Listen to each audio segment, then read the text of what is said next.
എങ്ങനെയും രക്ഷപ്പെട്ട പറ്റത്തുള്ളൂ. പെടൂടാ. വാങ്കേ വാങ്കേ വാങ്കേ വാങ്കേ വാങ്കേ വാങ്കേ.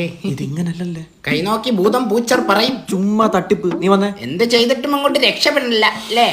എന്തോ ഉണ്ട്. ബാ, ഗതി പിടിക്കണില്ല. പിടിക്കില്ല. കാരണം ഇപ്പോഴത്തെ പിള്ളേരൊക്കെ തലതെറിച്ച തെണ്ടികളായിട്ടാ വളർന്നുകൊണ്ടിരിക്കുന്നത്. ഇയാൾ ഒറിജിനൽ തന്നെ? അല്ല, ഞാൻ ഫസ്റ്റ് കോപ്പി. ഒറിജിനൽ കടയില്. ഇതേതാ എക്സ്പ്ലനേഷൻ മാർക്ക്? എന്റെ ഉറ്റ കൂട്ടുകാരനാ ബെന്നി. പന്നി. കൈ നീട്ടാ. താ ഹോംവർക്ക് ചെയ്തില്ലേ? അടിക്കണോ? മര്യാദക്ക് നീട്ടാ. ഒരു പെണ്ണ് നല്ല രീതിക്ക് ഊമ്പാവ അമ്പലാക്കിയില്ലേ? അതെ.